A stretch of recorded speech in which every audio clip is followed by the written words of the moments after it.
بسم الله الرحمن الرحيم. باب الإنصات يوم الجمعة والإمام يخطب وإذا قال لصاحبه أنصت فقد لغى. خطبہ شروع ہونے کے بعد امام امر بالمعروف اور نہی عن المنکر کی اجازت، لیکن مقتدیوں کو اس کی اجازت نہیں۔ اگر کوئی نمازی غلط کام خلاف شریعت کوئی کام کر بھی رہا ہے تو دوسرے نمازی خاموش رہیں، اس کو روکنے کی کوشش نہ کریں۔ ہاں البتہ اشارے کے ذریعے اگر روکنا ممکن ہو تو اشارے کے ذریعے روک سکتے ہیں۔ جمعہ کے دن لوگوں کو چپ کرنا یا چپ رہنا جب امام خطبہ دے رہا ہو۔ وَإِذَا قَالَ لِصَاحِبِهِ، اور جب کوئی نمازی اپنے ساتھی سے یوں کہہ دے چپ ہو جا، فَقَدْ لَغَا، تو اس نے بھی غلط کام کیا، اس نے بھی اپنا ثواب کھو دیا، یعنی امر بالمعروف اور نہی عن المنکر بھی نہیں کرے گا۔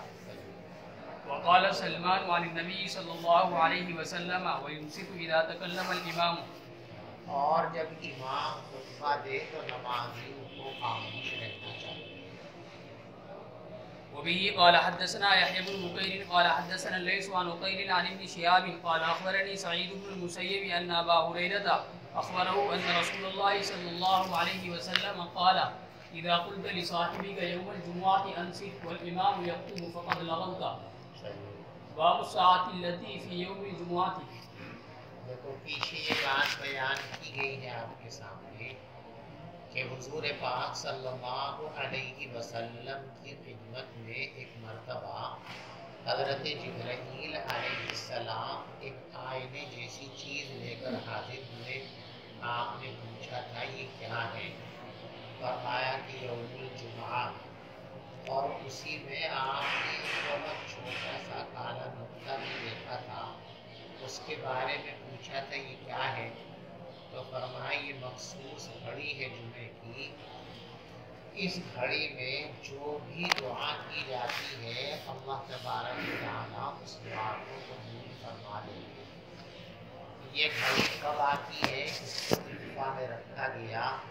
جس طریقے سے شب قدر کب ہوگی اس کو اتفاق میں رکھا گیا، اور اس میں امت کا فائدہ ہے تاکہ شب قدر کی تلاش میں زیادہ سے زیادہ راتیں عبادت خداوندی کے اندر گزاری جا سکے۔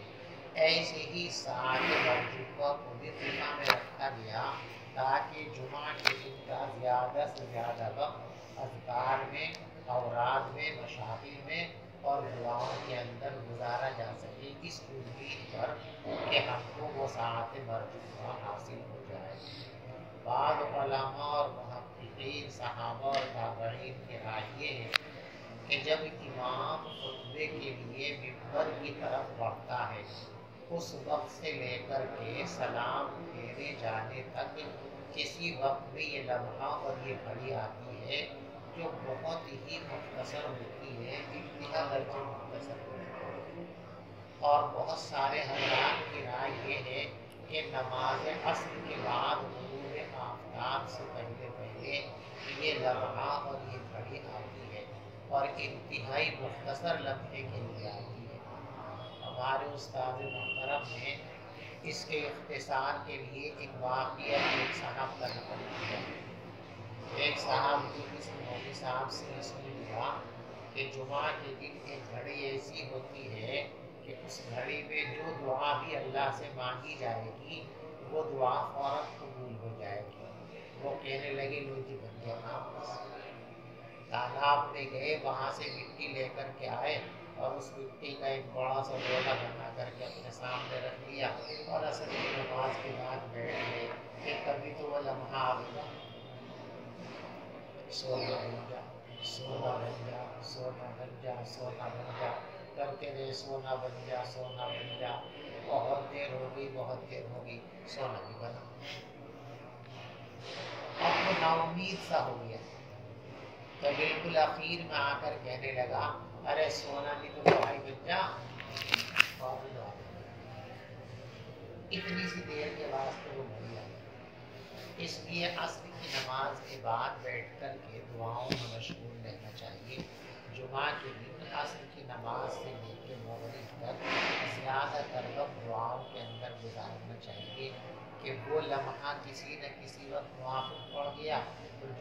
اس وقت ہوگی دعا انشاءاللہ قبول ہو جائے گی اور انسان کی دنیا اور آخرت باب الساعۃ التي فی یوم الجمعہ، اس ساعت مرجوبہ کا بیان جو جمعہ کے دن آتی ہے۔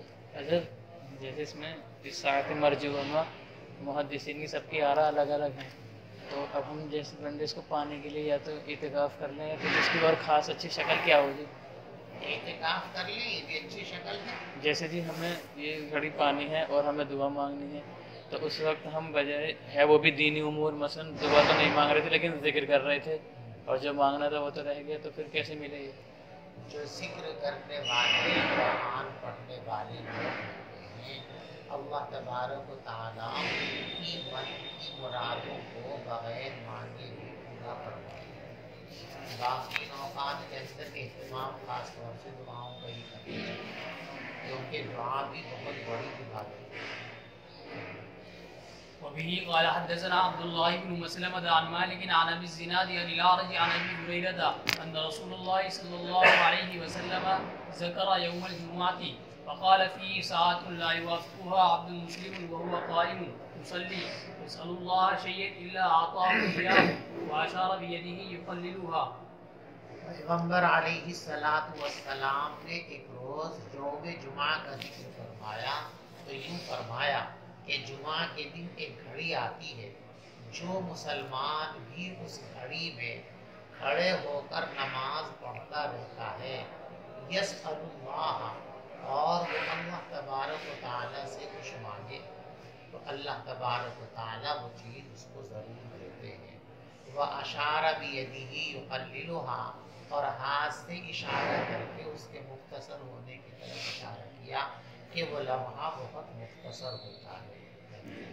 باب اذا نفر الناس عن الامام في صلاة الجمعة فصلاة الامام ومن بقي جائزة۔ دیکھیے جمعہ کے ابواب شروع کرتے وقت یہ بات آپ کے سامنے آ چکی ہے کہ صحت جمعہ کے لیے نمازیوں کی ایک خاص تعداد کا شریک ہونا ضروری ہے۔ امام شافعی رحمۃ اللہ علیہ اور امام احمد ابن حنبل رحمۃ اللہ علیہ، ان حضرات کے یہاں 40-50 لوگوں کا ہونا ضروری ہے۔ اس سے کم ہوں گے تو جمعہ کی نماز نہیں ہوگی، پھر ظہر پڑھی جائے گی۔ حضرت امام مالک رحمۃ اللہ علیہ کے یہاں 12 لوگوں کا ہونا ضروری ہے۔ اگر 12 ہیں تو نماز جمعہ درست ہے، 12 لوگ شریک نہیں ہو رہے ہیں تو نماز جمعہ نہیں پڑھی جائے گی، پھر ظہر پڑھی جائے گی۔ حضرت امام اعظم ابو حنیفہ رحمۃ اللہ علیہ کے یہاں 4 آدمی ہونے چاہیے بشمول امام، ایک امام اور کم سے کم 3 مقتدی اس کے ساتھ ہوں تو نماز جمعہ کا انعقاد صحیح ہے، اور اگر 3 مقتدی نہیں ہیں تو پھر نماز جمعہ منعقد نہیں ہوگی، ظہر پڑھنی چاہیے۔ ٹھیک ہے، تو ابتداءً تو نمازیوں کی خاص تعداد لازم ہے سب کے نزدیک، اس میں کسی کا اختلاف نہیں ہے۔ تعداد میں تو اختلاف ہے لیکن لزوم تعداد میں اختلاف نہیں ہے، بات سمجھ رہے ہیں؟ البتہ بقاءً بھی تعداد ضروری ہے یا بقاءً تعداد ضروری نہیں ہے، یعنی اس تعداد کا اخیر تک باقی رہنا ضروری ہے یا اخیر تک باقی رہنا ضروری نہیں ہے۔ ہمارے نزدیک جو ہے احناف کے نزدیک، حضرت امام اعظم ابو حنیفہ رحمۃ اللہ علیہ کے نزدیک پہلی رکعت کے رکوع اور سجدے تک اس تعداد کا باقی رہنا ضروری ہے۔ نماز شروع ہوئی، بہت سارے لوگ نماز میں شریک تھے، اسی وجہ سے بیچ میں سے نیت توڑ کر لوٹنا گئے تو اور 4 لوگوں سے بھی کم رہ گئے، تو امام صاحب کا مسلک یہ ہے کہ اگر یہ تعداد کی کمی پہلی رکعت کے رکوع اور سجدے سے فارغ ہونے کے بعد ہوئی ہے تو اب ان لوگوں کے باقی رہنے اور جانے کا کوئی اعتبار نہیں ہے۔ امام اکیلا بھی اگر کھڑا رہ جائے تو وہ اکیلے ہی اپنی نماز جمعہ مکمل کر لے، اس کی نماز جمعہ درست اور صحیح ہو جائے گی۔ اور اگر پہلی رکعت کا رکوع اور سجدہ ہونے سے پہلے ہی لوگ بھاگ گئے کسی حادثے کی وجہ سے، کسی عذر کی وجہ سے، اور تعداد 4 سے کم رہ گئی تو ایسی صورت کے اندر سلام پھیر دینا چاہیے اور بقیہ لوگوں کو اور امام کو اثر نو نماز ظہر شروع کرنی چاہیے. اب ان کا جمعہ درست اور صحیح نہیں ہوگا. بات سمجھ میں آ رہی؟ بعض لوگ سلام تک اس تعداد کے باقی رہنے کے قائل ہیں کہ سلام تک یہ تعداد باقی رہنی چاہیے. اگر سلام پھرنے سے پہلے کسی مرحلے کے اندر بھی یہ تعداد کم ہو گئی تو پھر نماز ختم ہو جائے گی. اثر و ظہر کی نماز پڑھنا لازم اور ضروری ہوگا. یہی مسئلہ اس باب کے اندر ہے. اذا نفر الناس عن الامام فی صلاۃ الجمعہ فصلاۃ الامام ومن بقی جائزۃ. جب لوگ امام کو جمعہ کی نماز میں چھوڑ کر چلے جائیں تو امام اور باقی لوگوں کی نماز درست اور صحیح ہو جائے گی. چلیے، امام بخاری رحمۃ اللہ علیہ کی رائے یہ ہے کہ بقا ضروری نہیں ہے. کسی مرحلے کے اندر بھی لوگ چھوڑ کر کے چلے جائیں تو باقی لوگوں کی نماز درست اور صحیح ہو جائے گی.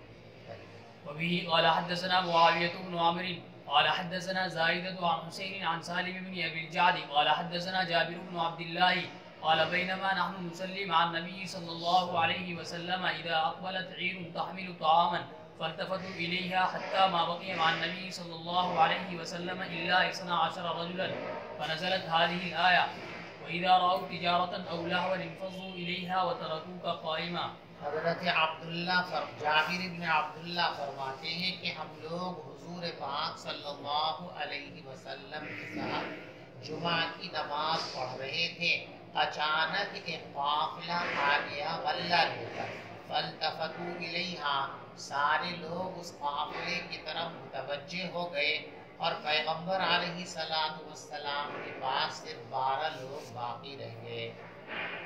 تو یہ آیت نازل ہوئی وَإِذَا رَأَوْا تِجَارَةً أَوْ لَهْوًا انفضوا إِلَيْهَا وَتَرَكُوكَ قَائِمًا. جب یہ لوگ تجارت کو یا کسی کھیل کی چیز کو دیکھتے ہیں تو اس کی طرف دوڑ پڑتے ہیں اور آپ کو کھڑا ہوا چھوڑ کر چلے جاتے ہیں. باب الصلاة بعد الجمعة وقبلها. جمعہ سے پہلے اور جمعہ کے بعد کی سنتوں کا بیان. جمعہ سے پہلے بھی سنتیں ہیں اور جمعے کے بعد بھی سنتیں ہیں. جمعہ چونکہ ظہر کا قائم مقام اور نائب ہے اور نماز ظہر میں سنن قبلیہ بھی ہیں اور سنن بعدیہ بھی ہیں، لہذا جمعہ میں بھی سنن قبلیہ بھی ہیں اور سنن بعدیہ بھی ہیں. سنن قبلیہ تو وہی 4 ہیں جو ظہر میں ہیں، البتہ سنن بعدیہ جو ہے وہ 6 ہیں. 4 ایک دفعہ اور 2 ایک دفعہ. وبه قال حدثنا عبد الله بن يوسف قال أخبرنا مالك عن نافع عن عبد الله بن عمر أن رسول الله صلى الله عليه وسلم كان يصلي قبل الظهر ركعتين وبعدها ركعتين وبعد المغرب ركعتين في بيته وبعد العشاء ركعتين وكان لا يصلي بعد الجمعة حتى ينصرف ويصلي ركعتين. نبی پاک صلی اللہ علیہ وسلم ظہر سے پہلے 2 رکعت سنت مؤکدہ پڑھتے تھے. دیکھو معمول اکثری تو 4 کا تھا، اسی لیے سب کے نزدیک وہ 4 ہی مسنون ہیں. یہ 2 رکعت یعنی کبھی کبھی وقت کی قلت کی وجہ سے ایسا بھی ہوا ہے کہ آپ نے صرف 2 رکعت پر اکتفا فرمایا ہے. اور 2 رکعت ظہر کے بعد پڑھتے تھے اور مغرب کے بعد 2 رکعت گھر میں جا کر کے پڑھتے تھے اور عشاء کے بعد بھی 2 رکعت سنت مؤکدہ پڑھا کرتے تھے. اور آپ جمعہ کے بعد سنت نہیں پڑھتے تھے جب تک گھر تشریف نہیں لے آتے تھے اور گھر تشریف لا کر 2 رکعت نماز پڑھتے تھے.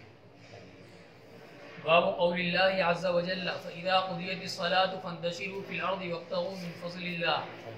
وبه قال حدثني سعيد بن أبي مريم قال حدثنا أبو غسان قال حدثني أبو حازم عن سهل قال كانت فينا امرأة تجعل على أربياء في مزرعة لها سلقا فكانت إذا كان يوم الجمعة تنزع أصول السلق فتجعله في قدر ثم تجعل عليه خبزة من شعير تطنحها فتكون أصول السلق عرقه.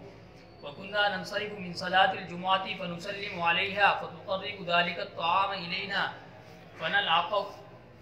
فنلعقه وكنا نتمنى يوم الجمعة لطعامها لذلك. حضرت سہل فرماتے ہیں کہ ہمارے یہاں ایک عورت تھی اور وہ کھیتی باڑی میں رہتی تھی اور اس کے کھیت میں چقندر بوئے جاتے تھے. چقندر تو کھائے نا جی. تو جب جمعہ کا دن ہوتا تھا تو وہ چقندر کی جڑیں توڑ کر لایا کرتی تھی اور ان کو ہانڈی میں ڈال لیتی تھی اور پھر اس کے اوپر ایک مٹھی جو ڈال دیا کرتی تھی جن کو وہ کوٹ لیتی تھی، یعنی کھچڑا بناتی تھی چقندر کا. فتکون اصول السلق، بس چقندر کی جڑیں اور اس کا جو ہے شوربہ بن جاتا تھا. اور ہم جمعہ کی نماز پڑھ کر جب لوٹتے تھے تو اماں جی کو سلام کرتے تھے اور وہ ہمیں یہ کھانا پیش کیا کرتی تھی تو ہم اس کو چاٹ لیا کرتے تھے اور ہم اس کھانے کی وجہ سے جمعہ کے منتظر رہتے تھے. یہ اماں جان کا تھا نا تبرک، تو اس تبرک کے لیے متمنی امید ہے جلدی سے جمعہ آوے تو اماں جی کا کھچڑا کھاویں. وبه قال حدثنا عبد الله بن مسلمة قال حدثنا ابن أبي حازم عن أبيه عن سهل بن سعد بهذا وقال ما كنا نقيل ولا نتغدى إلا بعد الجمعة. ہم جمعہ کے دن قیلولہ اور کھانا نہیں کرتے تھے مگر نماز جمعہ سے فارغ ہو کر. پہلے جمعہ پڑھتے تھے اول وقت کے اندر، اس کے بعد کھانا کھاتے تھے، اس کے بعد قیلولہ کیا کرتے تھے. باب القائلة بعد الجمعة. جمعہ کے بعد قیلولے کا بیان. عام دنوں کے اندر نماز سے پہلے قیلولہ ہوتا تھا صحابہ کرام کا. جمعہ کے دن پہلے نماز، چونکہ نماز اول وقت میں پڑھی جاتی تھی اور نماز سے فارغ ہو کر کھانا اور قیلولہ ہوا کرتا تھا.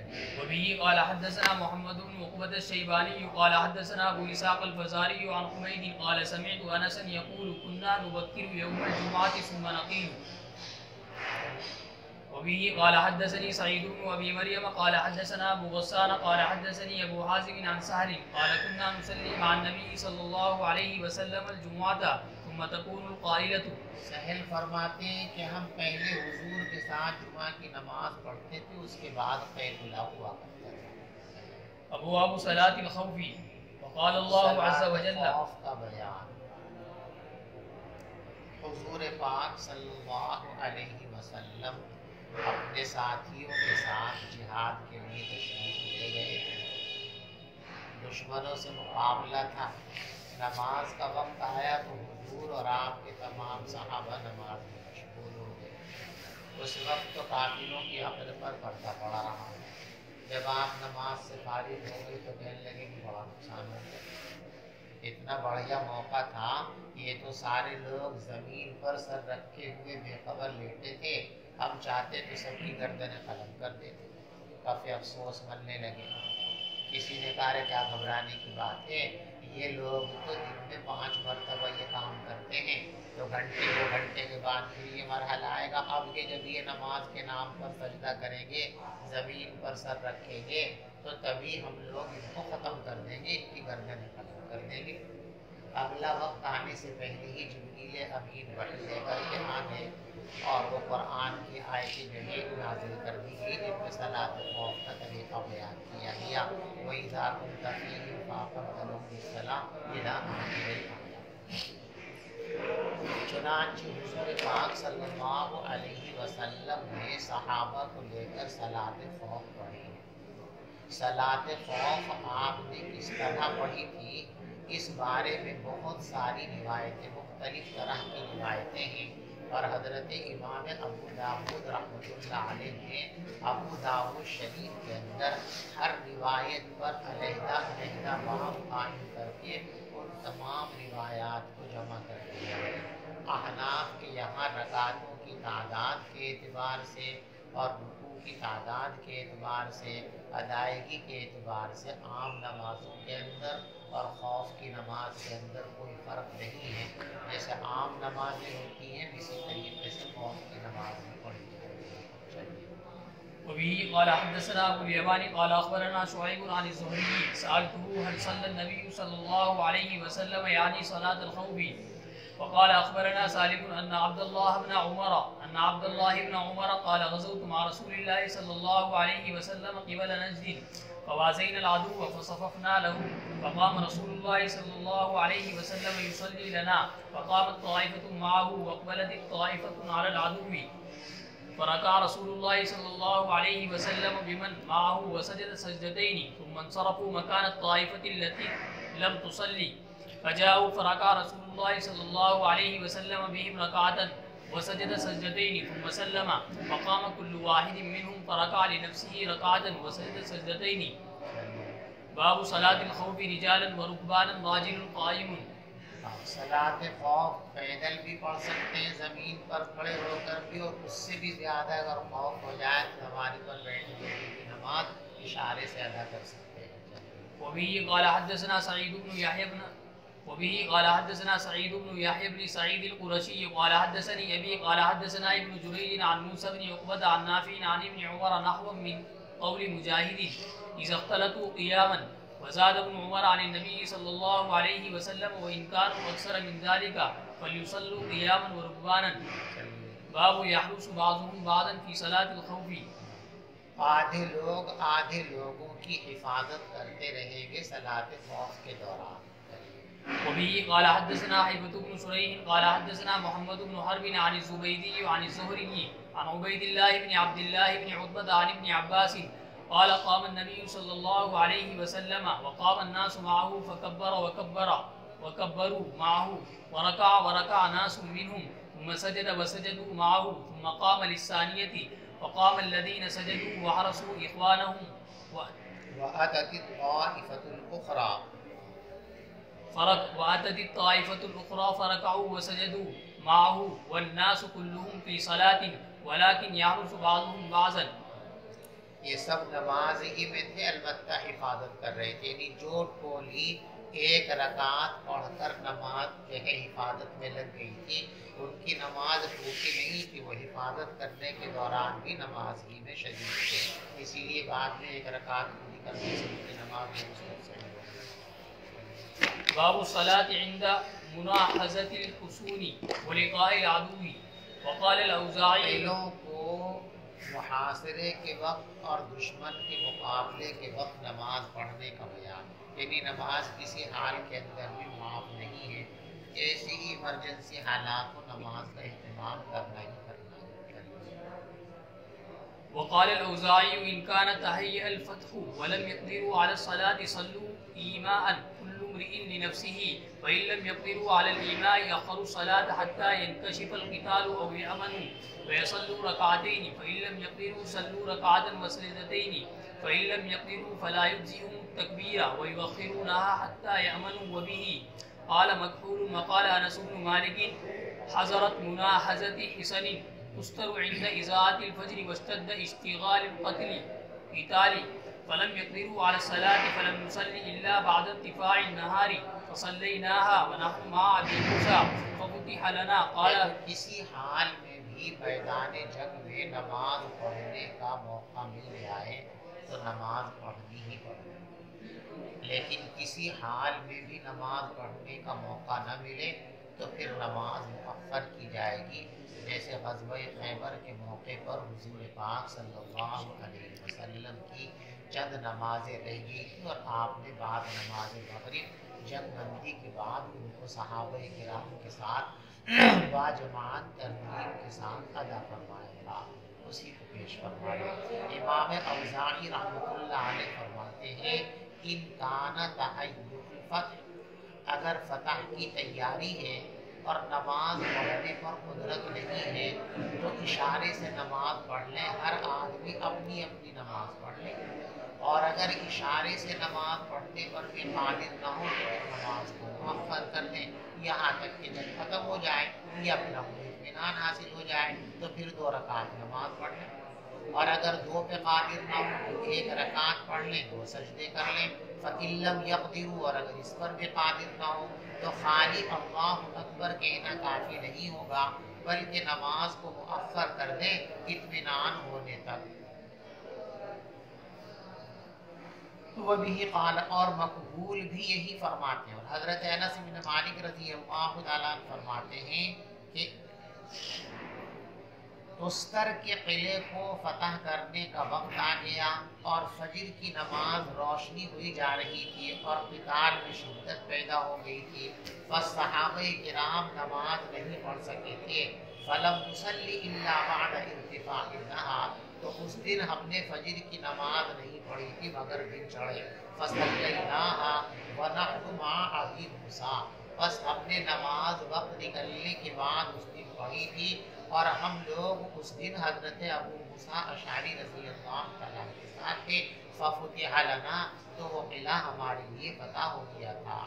اور انس بن مالک نے فرماتے ہیں وما یسکونی بتلک الصلاۃ الدنیا وما فیہا میں اس نماز کے مقابلے میں پوری دنیا کی دولتیں لینا بھی پسند نہیں کروں گا. یعنی نماز ساری دنیا کی دولتوں سے بہتر ہے اس لیے خاص توجہ نماز کی طرف لینی چاہیے. وبه قال حدثنا يحيى قال حدثنا وكيع عن علي بن المبارك عن يحيى بن ابي كثير عن ابي سلمة عن جابر بن عبد الله قال جاء عمر يوم الخندق فجعل يسب كفار قريش ويقول يا رسول الله ما صليت العصر حتى كادت الشمس أن تغيب. فقال النبي صلى الله عليه وسلم وإنا والله ما صليتها بعد. قال فنزل إلى بطحان فتوضأ وصلى العصر بعدما غابت الشمس ثم صلى المغرب بعدها. حضرت عمر فاروق رضی اللہ تعالیٰ عنہ خندق کے دن تشریف لائے اور کفار کو برا بھلا کہنے لگے اور یوں فرمانے تھے حضور ما صلیت العصر میں نے نماز عصر نہیں پڑھی یہاں تک کہ سورج قریب تھا کہ ڈوب جائے. تو پیغمبر علیہ السلام نے ارشاد فرمایا کہ بھئی ہم نے بھی ابھی تک نماز نہیں پڑھی مغرب کی. پھر آپ بطحان میں اترے وضو کیا اور عصر کی نماز آپ نے پڑھی سورج غروب ہونے کے بعد. اس کے بعد آپ نے مغرب کی نماز ادا فرمائی. باب صلاة الطالب والمطلوب راكبا وإيمان. وقال الوليد ذكرت للأوزاعي صلاة شراحبيل بن الصميت وأصحابه على زهر الدابة. وقال كذلك الأمر عندنا إذا تخوف الفوت. واحتج الوليد بقول النبي صلى الله عليه وسلم لا يصلين أحد العصر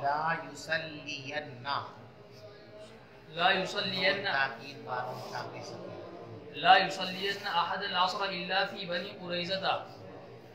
دیکھو کسی آدمی کے پیچھے کچھ دشمن لگ گئے وہ اس کا تعاقب کر رہے ہیں اور وہ جان بچا کر بھاگا جا رہا ہے تو اس کو کہیں گے مظلوم.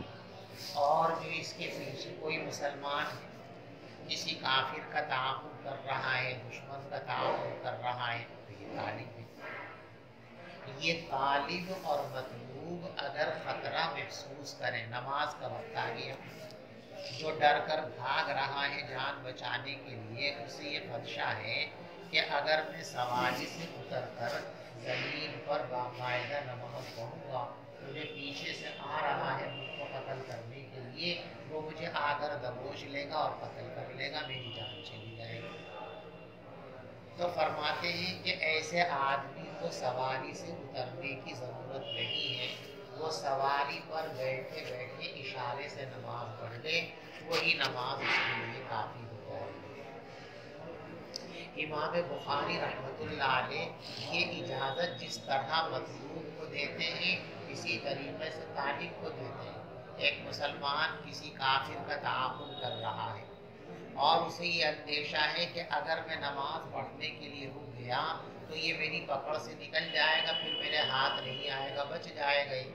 تو یہ فرماتے ہیں کہ اس کے لیے بھی اجازت ہے لیکن ہمارے یہاں طالب کے لیے اجازت نہیں ہے مطلوب کے لیے البتہ اس کی گنجائش ہے. طالب اور مطلوب کی نماز سوار ہو کر بھی ہو سکتی ہے اور اشارے سے بھی ہو سکتی ہے.